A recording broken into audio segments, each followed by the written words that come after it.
Hello, and welcome to Part 1 of the Society of Professional Journalists video on broadcast news writing. This is the first of a two-part video series, so be sure to watch Part 2 of broadcast writing. Your narrator for this series is the University of Mississippi broadcast journalism professor, Dr. Deborah Wenger. Hi, my name is Deb Wenger, and I'm an assistant dean and professor at the University of Mississippi School of Journalism and New Media. I'm also a longtime member of SPJ and delighted to be talking to you today about the key characteristics of good broadcast writing. That's for both radio and television. However, I will say that it's quite likely some of my examples may focus on TV just because I spent most of my career in TV newsrooms. So the first characteristic is writing for the ear. So we have to think about the way our audiences use the content that we create. So I'm sure when you think about yourself, you know that you're often consuming content on radio or on television while you're doing something else. So you could be watching TV but checking the baseball scores on your phone. Or you could be making dinner for your family, or maybe helping a child with the homework. All of these things are distractions. So multimedia multitasking is a term that you may hear fairly frequently. People don't just use one medium at a time. And that means for broadcasters in particular, you have to make sure that your listeners will be able to understand what you've said, listening to it just one time and potentially listening to it without their full attention. So the big hint for this is to read what you've written out loud. You go into any broadcast newsroom and you will see a bunch of people staring at computer screens and talking to themselves. What they're doing is they're reading their own scripts, because you'll be amazed at how many awkward phrasings you might uncover or missing words that will help clarify the meaning of something. So read what you've written out loud, and I guarantee you'll write better copy. The second characteristic is to be conversational. So this is definitely related to this idea that people will only get one chance to hear what you have written. So you want to simplify your language as much as possible. And for those of us who got into journalism because we love to write, this can be particularly difficult because, we love an elegant phrase. But clarity takes precedence over any creativity. So if a simple word will do, use it. You absolutely want to avoid jargon. So you see the image in the background here is one from a news conference. And it's not at all unusual to be talking to an official and have them say something like, "The perpetrator fled on foot." Well, to you and me, that means the suspect ran away. So don't let your interviewees or somebody who's speaking from a podium use terminology that your audience won't understand. It's your job as a journalist to add clarity and to make sure that you're not loading up your own copy with jargon just because you understand it. So make sure that when you are speaking to someone that you fully understand the meaning of the terms that they use, especially if those terms are unique to that particular profession or area of knowledge. So use future or present tense when possible. So I am in no way suggesting that you game the system and you make up something that's happening now or might happen in the future. But in your reporting process, you want to get in the habit of asking questions about, so what's happening right now? Or so what can we expect could happen in the future? So broadcast, of course, was one of the first media to offer immediacy, or in fact the first medium to offer immediacy. And you think about now when there is a major crisis, how much broadcast viewership increases because people want to know what's happening now as it happens. So your lead sentence, whenever possible, should be in present or future tense. And part of that is selling the immediacy and the urgency of the work that you're doing. So let's take an example. If you were in a city and a local department store that was very well known, very popular, burned down late on Tuesday night, and you're trying to write your story on Wednesday, it's still news to people that this fire has occurred, but you can't really say it's burning now when it's not, right? So what do you need to know? So you might want to know, are investigators at the scene of the fire still? Is there still smoke rising from the scene? Have the owners vowed to rebuild? Have the owners said they're going to have plans in the works to help their employees?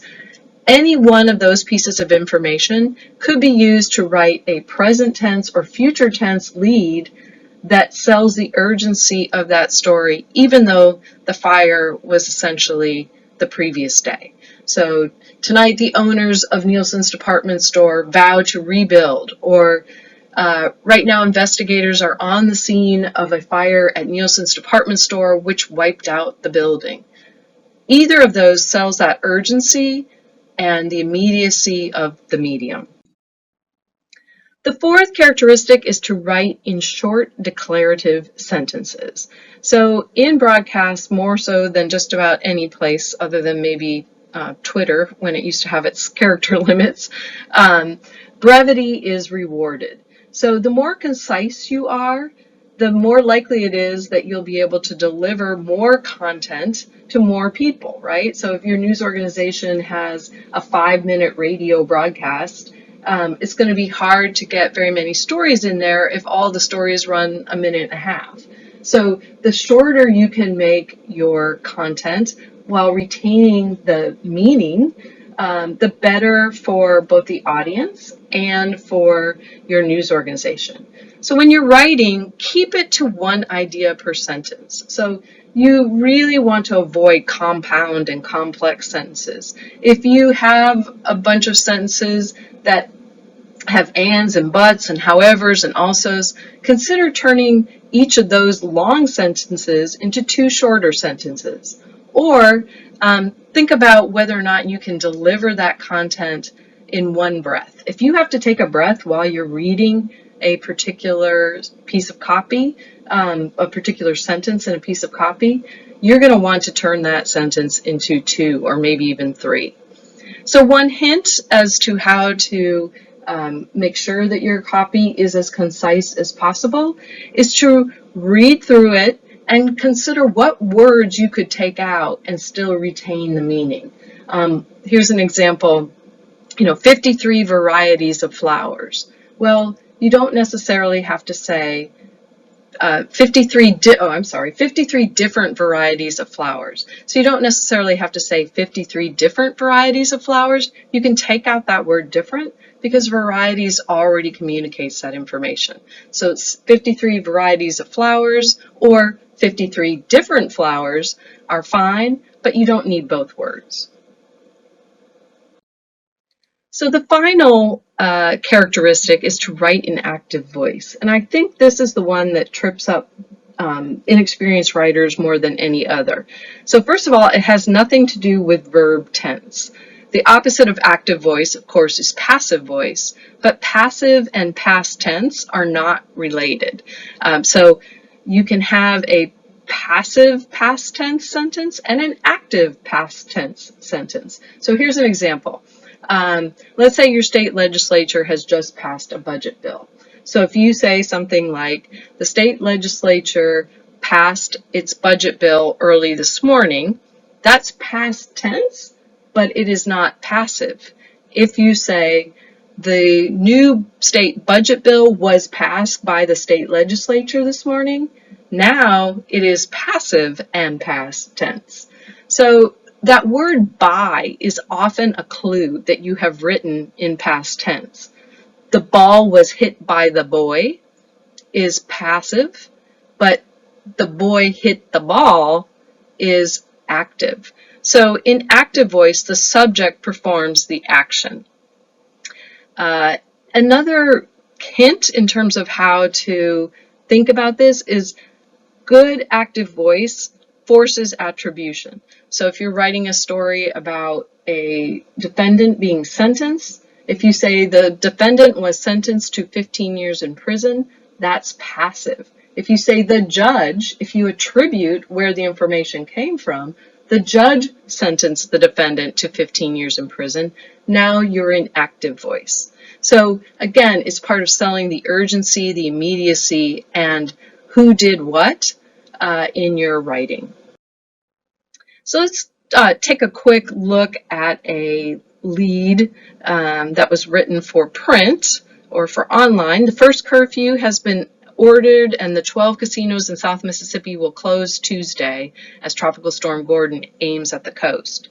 So how do I find out what's happening right now or what may happen in the future to turn this into an immediate and active voice, concise, conversational lead?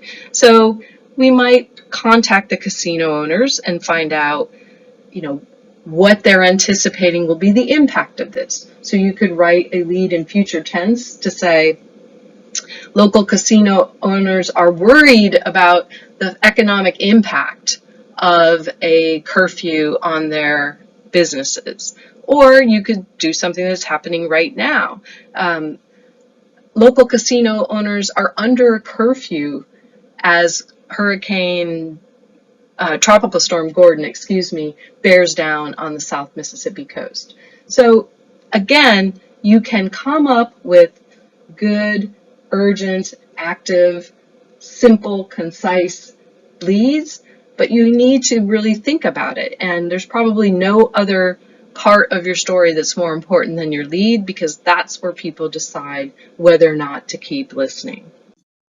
So to summarize, the key characteristics of broadcast writing: first of all, you want to write for the ear. You want to think about that listener who is doing a million other things, and how are you going to communicate this information if they're only going to hear it once? You want to be conversational. That is one of the beauties of broadcast journalism, is that we feel like we're being talked to. So keep that in mind when you're writing. Use present or future tense off the top. Sell that immediacy of our medium. It's one of its greatest strengths. Use short declarative sentences. Again, this aids in understanding, makes it more concise, adds clarity, all good things. And active voice. Make sure you're telling people who did what. Add that attribution so that we understand exactly what you're trying to tell us.